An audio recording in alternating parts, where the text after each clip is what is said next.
Hi friends, నమస్తే. భానుమతి రామకృష్ణ గారు రాసినటువంటి అత్తగారి కథలు నెక్స్ట్ పార్ట్. ఇందులో అత్తగారు అంతరాత్మ అనే కథను విందాం. అంతా విన్న మా బావగారు నవ్వి, అదా సంగతి, ఇంతకీ నువ్వనేది ఏమిటి కక్కి? ఆ కోత పనులు చేయకుండా ఎముకలు ముట్టుకోకుండా చదవాలంటావు అంతేనా? అంతేరా, లక్షణంగా పుస్తకాలు చదువుకుని డాక్టర్ అయితే నాకేం బాధరా అన్నారు మా అత్తగారు నిట్టూర్పు విడుస్తూ. అసలు నువ్వు ఇందులో బాధపడాల్సింది ఏముంది కక్కి? శరీర తత్వం తెలుసుకోకుండా డాక్టర్లు ఎలా అవుతారు, మందులు ఎట్లా ఇస్తారు? ఒరేయ్, నువ్వు అట్లాగే మాట్లాడతావేమిట్రా తెలియక అడుగుతా. కటిక కషాయి వాళ్ళు చేయాల్సిన పనులన్నీ పసిబిడ్డ చేస్తుంటే ఎట్లా మనసొప్పుతుందిరా? ఆ చదువు చదివించడానికి శరీర తత్వాలు బాగా తెలిసిన పెద్ద డాక్టర్ల దగ్గరికి వెళ్ళి అడిగి తెలుసుకుంటే సరి అని ఆమె చెప్తుంటే మా బావగారు పొట్ట చెక్కలయ్యేట్టు నవ్వి, అలాగే కక్కి, నువ్వు చెప్పినట్లే చేద్దాం, అబ్బాయితో మాట్లాడతాలే అంటూ లేచి నిలబడ్డారు. అప్పుడే ఎక్కడికి రా, వాళ్ళ ఇంట్లో పెళ్లి రేపు గదు అని అడిగారు మా అత్తగారు. పెళ్ళింటికి కాదు కక్కి, హరికథ వినడానికి. మా ఊరి వాడే చంద్రమౌళి శాస్త్రులు బాగా చెప్తాడులే. బాగా చదువుకున్నవాడు, వేదాంతం అంటే ఏమిటో క్షుణ్ణంగా తెలిసినవాడును అన్నట్టు. వస్తావా కక్కి? తీసుకెళ్తాను. నువ్వు ముఖ్యంగా వినాల్సిన విషయాలు చాలా చెప్తాడు అన్నారు మా బావగారు ఉత్సాహంగా. అంతకంటేనేంట్రా, ఈ కట్టిన కడుపు ఇంత వండి పడేయడం తప్ప అట్లాంటి వేదాంత విషయాలు చెవిన పడేసుకునే అవకాశం ఏది? నేనుగా ఎటు వెళ్ళేది లేదు, నువ్వు తీసుకెళ్తానంటే రానంటానా? తప్పకుండా వస్తా అంటూ నన్ను కూడా రమ్మని బలవంతం చేశారు మా అత్తగారు. మా బావగారు కూడా బ్రతిమలాడడం వల్ల నేను కూడా బయలుదేరక తప్పలేదు. హరికథ ఆరంభమైంది. ముందు వెళ్ళగానే మా బావగారు లోపలికెళ్ళి హరికథ చెప్పే శాస్త్రులతో కాసేపు మాట్లాడి వచ్చారు. శాస్త్రులు గారు హరికథ ప్రారంభిస్తూనే, శీర్యతీతి శరీరం అంటే శరీరం నశించే స్వభావం గలది అంటూ మొదలుపెట్టారు. వెంటనే మా బావగారు నా వైపు చూసి, విన్నావా అమ్మ, మన కక్కి వినాల్సిన విషయమే ఆరంభించాడు అన్నారు భావ గర్భితంగా నవ్వుతూ. మా అత్తగారు మా మాట వినే ధ్యాసలో లేరు. శాస్త్రులు గారు ఏం చెప్తారో వినే ఉత్సాహంతో ఇంకాస్త ముందుకు వంగి కూర్చున్నారు. శరీరం నశించేదైనా ఆత్మ నశించదు. ఆత్మకు చావు లేదు. అది కేవలం పరమాత్మ స్వరూపం. ప్రపంచంలో ఉండే మానవులందరిలోనూ ప్రకాశించేది ఆ పరమాత్మ స్వరూపమే యొక్క ప్రతిబింబమే. ఉదాహరణకి, సూర్యుడు ఉన్నాడు, ఎదురుగా అద్దం పెడితే ఆ అద్దంలోనూ సూర్యుడు కనిపిస్తాడు, కానీ అది సూర్యుని ప్రతిబింబమే.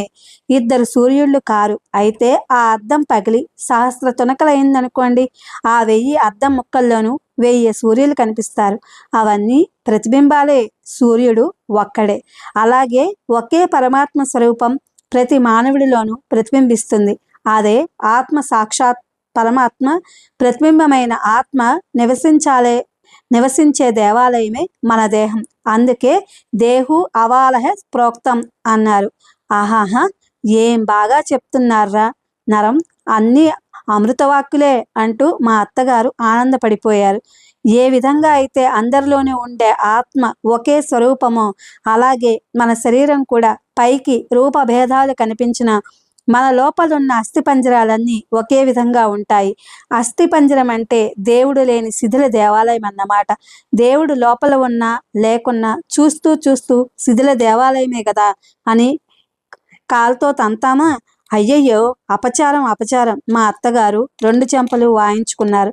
ఆ విధంగానే జీవుడు లేని అస్థిపంజరాన్ని కూడా మనం అసహించుకోరాదు. ఆ విధంగా అసహించుకున్న వారికి రౌరవాది నరకమని వ్రాసుంది శాస్త్రంలో. ఎందుకంటే మన అందరిలోనూ ఉండేది ఒకే రకమైన అస్థిపంజరం కాబట్టి. దాన్ని చూసి అసహించుకోవడం అంటే మనల్ని మనం అసహించుకున్నట్లే. అసలు ఇది తెలుసుకోవడమే జ్ఞాని యొక్క లక్షణం. పరమభోగి అయిన వేమన శ్మశానంలో అస్థిపంజరాలు చూసి ఎప్పటికైనా మనం అంతా ఇంతే కదా అంటూ పరమయోగి అయినాడు. గొప్ప గొప్ప వేదాంతులంతా మానవ సేవ చేసి అదే మాధవ సేవ అనుకుని తరించారు. దాన్ని మించిన పుణ్యం మరొకటి లేదని కూడా చెప్పారు పెద్దలు. ఉదాహరణకి డాక్టర్లు ఉన్నారు. వాళ్ళు నిజంగా ప్రత్యక్ష దేవుళ్ళనే చెప్పాలి.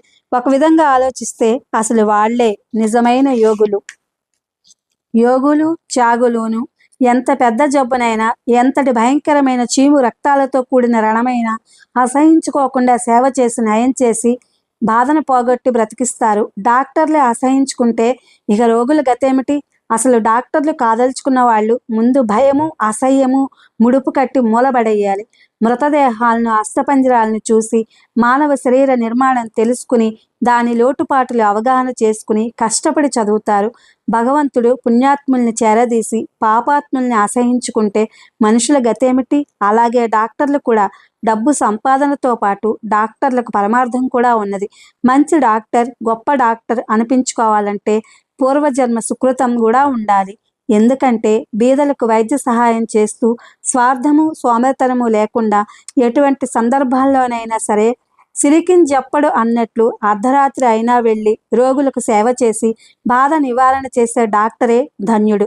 అటువంటి త్యాగబుద్ధి, చిత్తశుద్ధి గల డాక్టర్లకు భగవంతుని అనుగ్రహం సంపూర్ణంగా ఉంటుంది.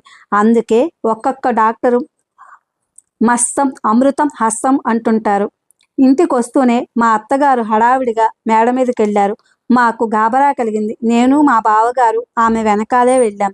అప్పుడే మావాడు తను తెచ్చిన అస్థిపంజరాన్ని ముందేసుకుని పుస్తకంలో ఉన్న పుర్రెను, అసలు పుర్రెను జాగ్రత్తగా పరీక్షిస్తున్నాడు.